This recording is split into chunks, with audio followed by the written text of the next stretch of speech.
dan perlengkapan lainnya disiapkan di atas meja.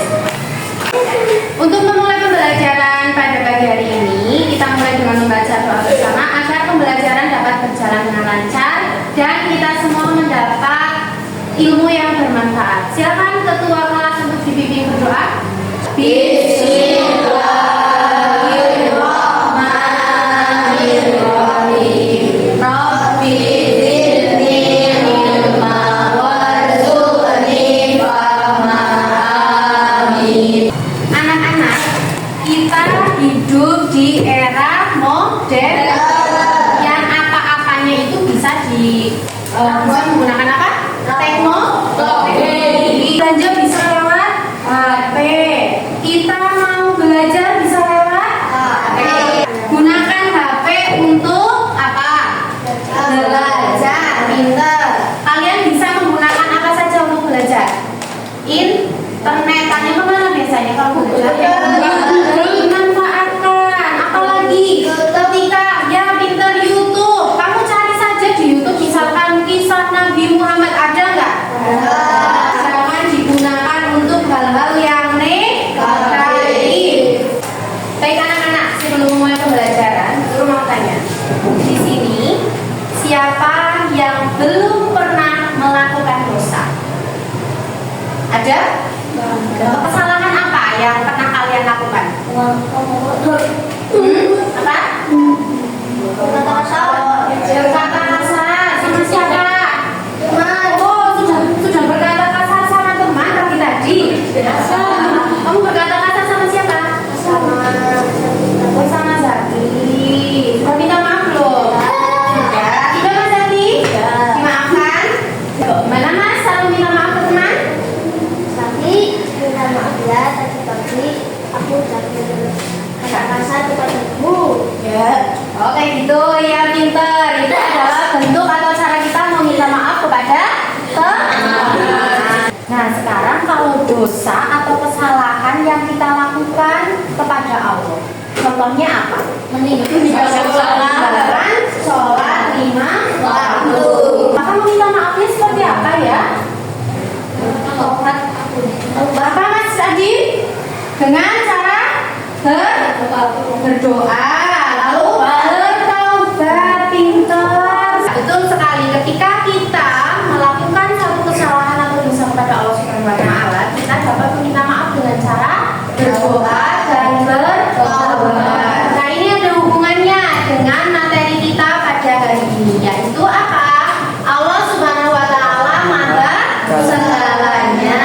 Dan pada pertemuan kali ini kita akan membahas tentang cara Allah mengampuni hambanya yang melakukan kesalahan atau dosa. Tujuan pembelajaran pada materi hari ini yaitu kalian dapat menyebutkan bagaimana cara Allah mengampuni dosa hambanya dan apa saja syarat Allah dapat mengampuni dosa hambanya. Sebagai seorang makhluk yang tidak akan pernah lepas dari kesalahan, pasti kita setiap harinya itu melakukan dosa.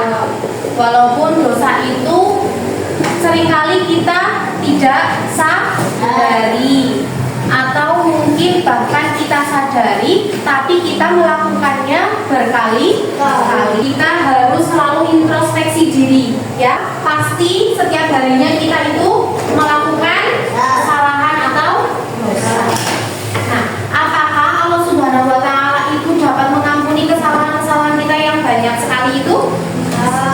Bisa. Karena apa? Karena Allah Subhanahu wa Ta'ala itu Al-Ghaffar, artinya Allah Maha Pengampun. Lalu Al-Afu, Allah Maha Pemaaf. Maka sebanyak apapun dosa-dosa kita, ketika kita meminta ampun dengan tulus, dengan benar-benar, dengan rasa menyesal, itu pasti akan diampuni oleh Allah Subhanahu wa Ta'ala.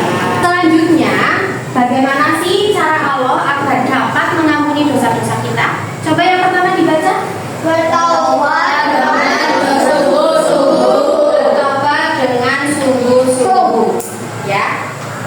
Yang namanya bertaubat berarti kamu sudah menyesali kesalahanmu, ya. Dan berjanji agar tidak mengulanginya lagi. Namanya taubat apa ya? Pernah dengar taubat nasuha? Pernah dengar nggak? Pernah? Ya, taubat nasuha itu tadi taubat yang sungguh-sungguh, yang benar-benar dari hati, ya. Tidak seperti istilahnya itu tobat sambel. Tahu nggak tobat sambel? Itu seperti misalkan kalau kamu makan sambel itu kan pedes ya. Iya. Tapi kamu mau lagi nggak? Cocok lagi nggak sambelnya? Iya. Ya, nah itu namanya tobat sambel. Udah tahu pedes tapi maju lagi.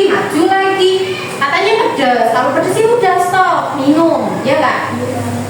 Nah itu maksudnya tobat sambal itu seperti itu. Kalau tobat sambal berarti kamu sudah meminta maaf sama Allah, kamu sudah menyesali kesalahan kamu, tetapi suatu saat kamu mengulangi kesalahan yang sama. Itu namanya tobat sambal, bukan tobat nasuha.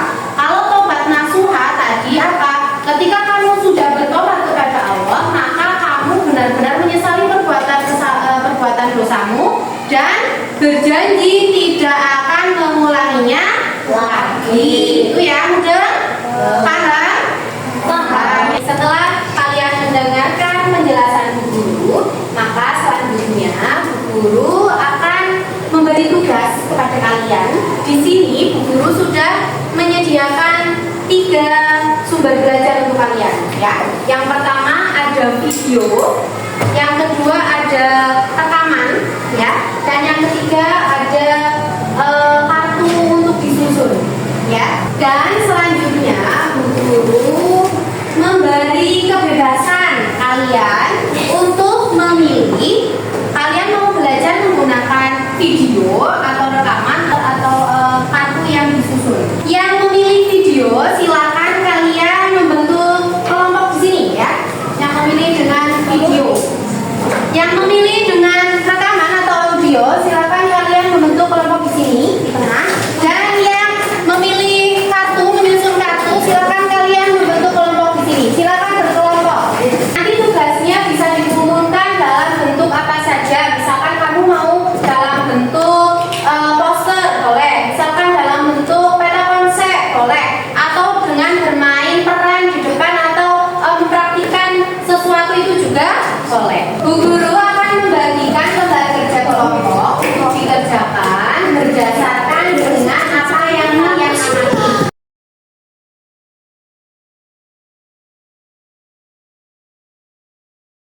Yang baik dan meninggalkan kebiasaan yang dia lakukan sebelumnya.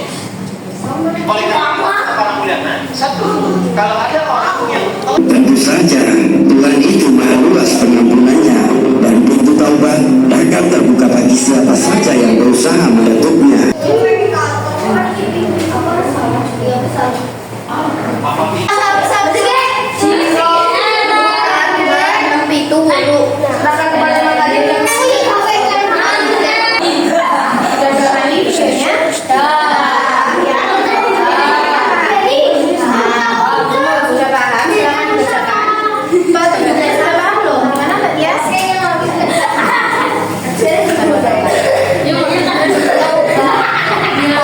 Nanti kelompok 3 mau menampilkan apa presentasinya? Itu ada yang praktekkan cara Menampilkan cara berdoa. Sudah selesai anak-anak? Sudah. Jika sudah selesai, nanti setiap kelompok bergantian mempresentasikan hasil diskusi kalian di depan teman-teman. Siap ya? Kami akan mempresentasikan tentang ciri-ciri orang yang benar-benar taubat. Poin-poin yang diantaranya ciri-ciri orang yang taubatnya diterima Allah SWT.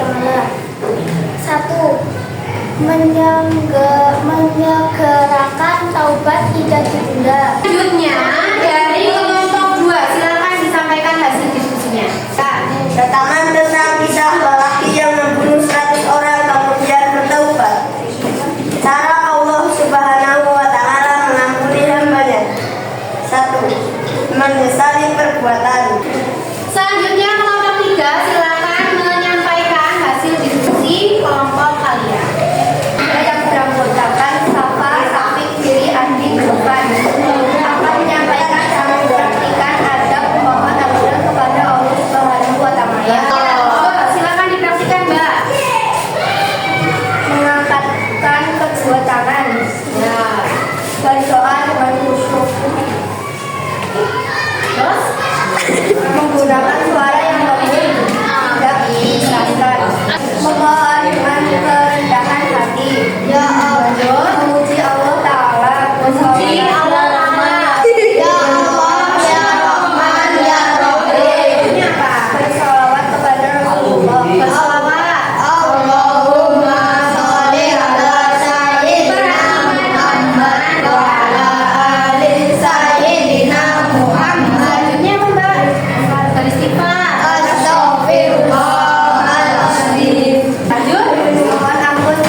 baik